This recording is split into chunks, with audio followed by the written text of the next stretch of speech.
Mums at the Table. You're here with Rachel and Shona. Coming up today, we've got Gia and Olive and Moses in the kitchen doing some cooking. We've also got Rach, our tech guru. She's there to help all those mums who need help trying to understand what their kids are doing with the tech stuff. And we've got Colette with her wellbeing as well.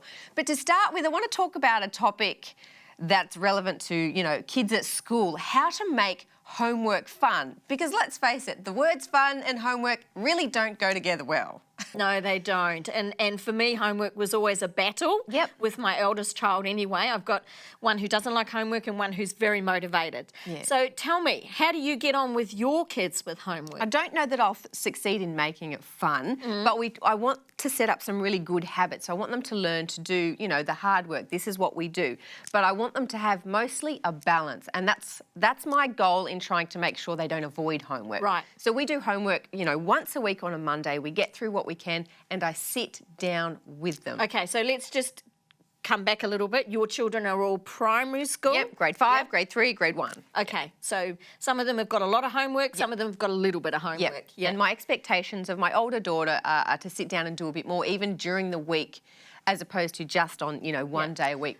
So have you modelled with your children homework? Like, do you bring homework home from work and you've modelled it with them? Yeah, and I think there's a fine balance there because I have brought some work home, but I think I don't want them to see me just working all the time. Like, I don't want them to see an imbalance in my life either. So I have to be quite careful of how much they see me bringing home to do. Yeah, right.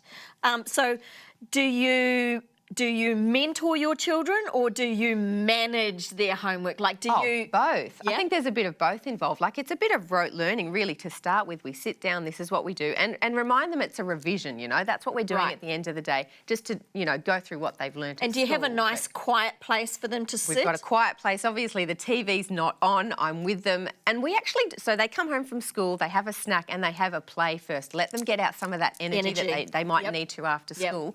And then we sit down and do it. Yeah. And that's once a week. We've got other activities during the week to sort of promote the balance thing. And have you spoken to your teachers at school about... Always. Yeah. Because it's a journey together. You have to speak to your teachers. One year, my daughter, I even went to the teacher and said, look, she's having some social problems. We're not doing homework this year until we've sort of got through some of those emotional battles with her. Wow. How did the teacher feel with that? She was fantastic. She said, what can I do to help? Because we both realised if she's not sort of in a happy place herself, homework's going to be the worst battle we ever have. And, you know, I don't want that. And it's been a godsend. Some of those tips are really good, but it's still going on with the uni child.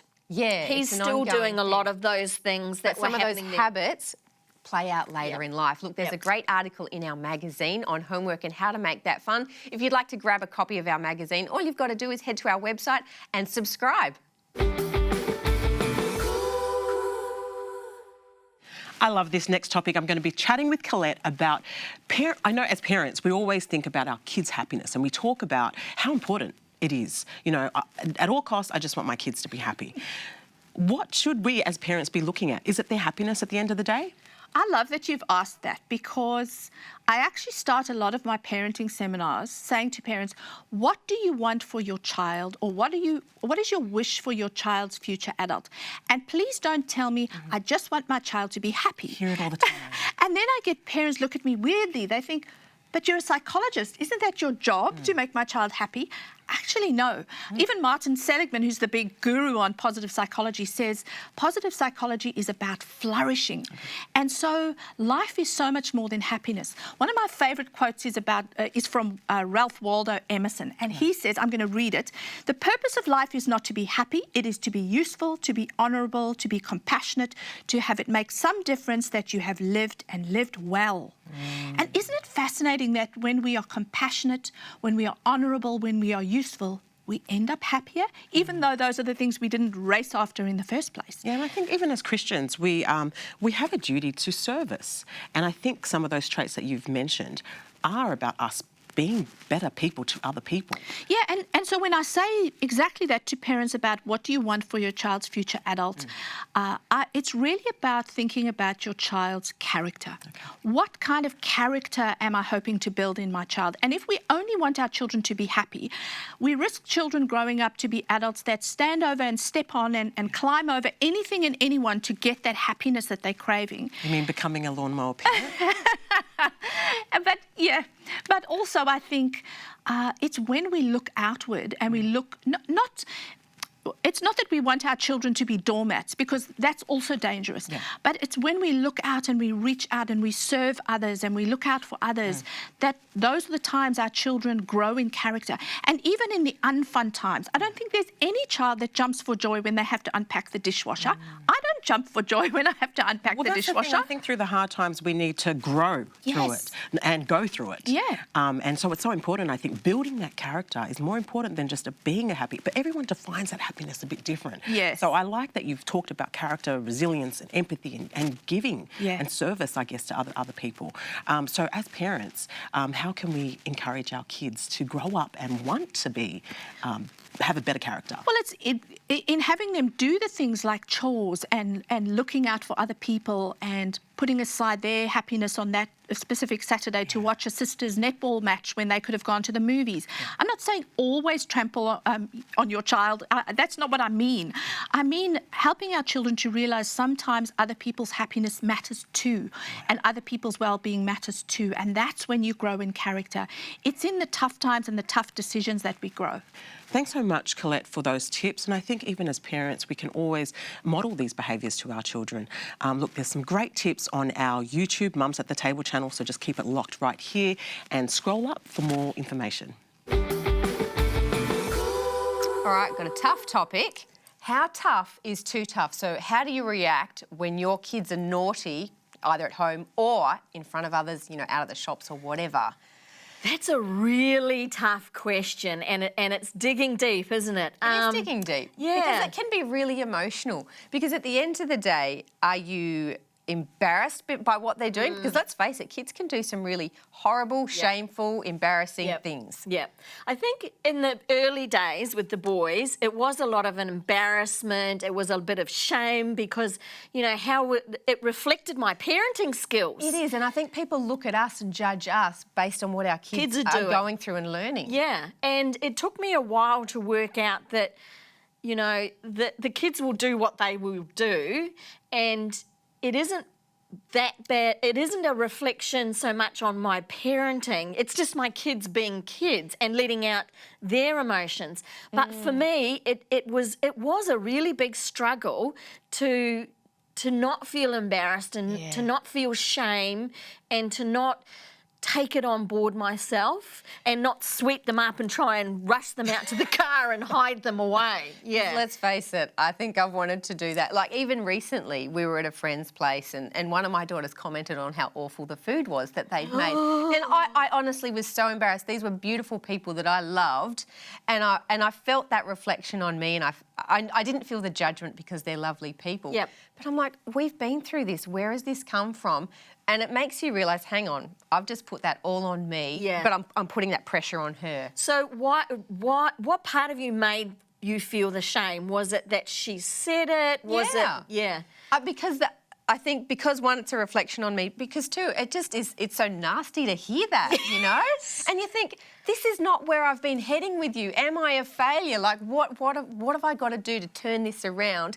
And you've got to forgive yourself and them, because this is a really long process. And even more so when you're a Christian, because you're trying to instill those values in your children that, you know, don't say these things, don't act like that, don't hit people, and that then reflects back on you because you're a Christian and you're trying to... Is it about us or is it about them, you know, when we do our discipline? And that can be a really, I think, as long as you sort of set the expectations at a realistic level, and I don't think I've always done that. I think as parents we don't always do that. I think we've just got to make sure we're in that for the long haul. You know, there's a fine balance between kids being able to be themselves and learning some of that appropriateness and tact, and not crushing them in the process. Yeah, and honestly, it will come good in the end if you keep at it and keep just... The consistency. Yeah. Look, if you're looking for some support, you're always welcome to come to our Mums at the Table Facebook group. And there's lots of mums who are there, can share their stories and give tips as well. Sorry,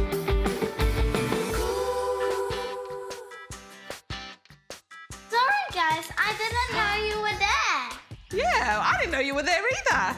Me neither. Me neither. Fiona. So we are going to make a nice tropical refreshing pop, like an ice block.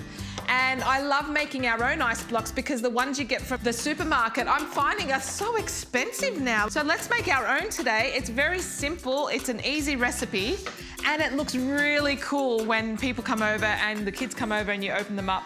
So can you put some mango? We've got a whole mango. So put mango in there. It's all tropical type fruits. And what's this? Pineapple. Pineapple juice. So let's pour that in. Oh. Boys and girls, it doesn't matter if you don't have like a container to put in. You can get like a glass cup or like a little cup. So you can use, if you don't have these moulds at home, like what Olive was saying, you can use a plastic cup or a paper cup and just stick your little stick in there, hey? Yeah. Yeah, that's a good idea. Some kids don't like the zest, so you don't have to put it in there, but this is just lime zest, okay? Don't. Okay. Can I put a little bit of lime zest in it? A teeny bit, okay? That's just a teeny bit of lime zest, okay? It's just gonna add to it, don't worry. It'll make it super special. And then we blend it till it's mixed through. Turn it on now. Done. Yummy. Yummy. And we're gonna put them, so you fill up the cups, the little mould. Yeah. 3/4 full. And then, and then you add a couple of raspberries. So put it in all the way down. Let's stick it all the way down. So I've just stuck, as you can see, the kiwi fruit. Make sure you stick it to the wall so you can see it when you're finished. Okay, and I'm gonna actually show you, because we actually made some yesterday. And the trick with these moulds are to put them in some hot water. Just put hot water around it first. And that will help it to unstick from the side of the mould. So we've got to show that. There we go. Work the treat. Wow. Look how awesome those colours look. It is awesome. And you can actually see the speckles from the zest in there as well. And there you have it. Do you want to have a try? Mama. Cool? Mama. Yeah. I'll make some more. We'll see you next time with some more recipes. Say bye. Bye. Whoa.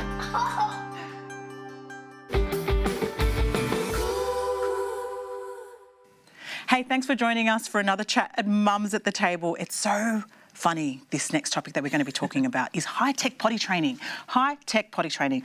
Who would have thought? What is it? I think a man probably put technology into the process that of high-tech yes, exactly, potty training. Exactly. Right. So we took the process that is the most low-tech that humans could do yes. and added a little bit of technology to it. As you do. Yeah. That's what you would do. Yeah. Definitely make everything about social media, online, take it to the toilet now. But fortunately, we're not posting. That's not what this is about. The first one we'll start with is iPotty.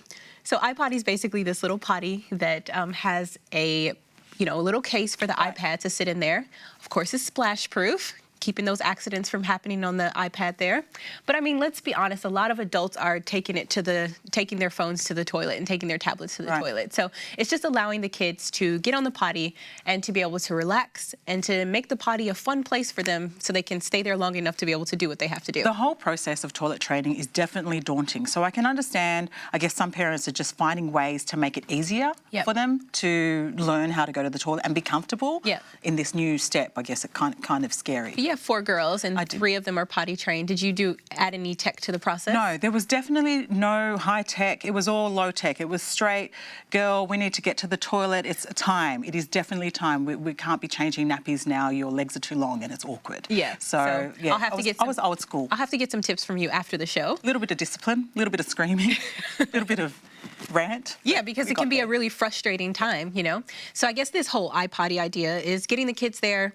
I definitely am in the beginning process of this with my son. So you're using technology? Not using the iPotty, but I have been using technology because I know it motivates him, and I know he loves letters and numbers, so I know that I could motivate him to get to where he needs to be, into the potty, by telling him that the letters and numbers are in there waiting for him. So I don't know.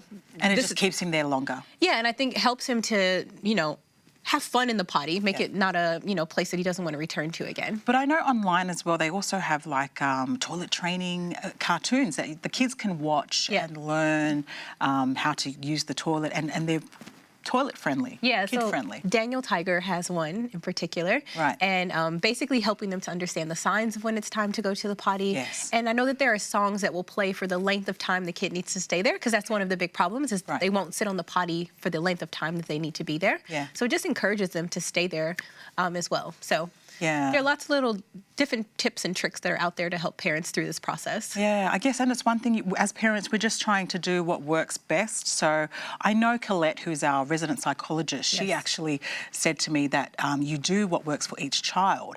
And for my third child, for Eden, she's reward-based. So we told her we'd get her a gift and she went to the toilet. Prior to that, she was just straight lazy. But look, thanks, Rach, for those high-tech potty training tips. I guess as mums, we just do whatever we can do when it comes to potty training. The struggle is definitely real, so I sympathise with all mums out there. Do what works for you. High-tech, low-tech, just do what works for you. Well, that is it from us this week. I hope you've enjoyed what we've talked about and what our experts had to share with you as well. Hope you guys have a great week. We'll see you next time. See ya.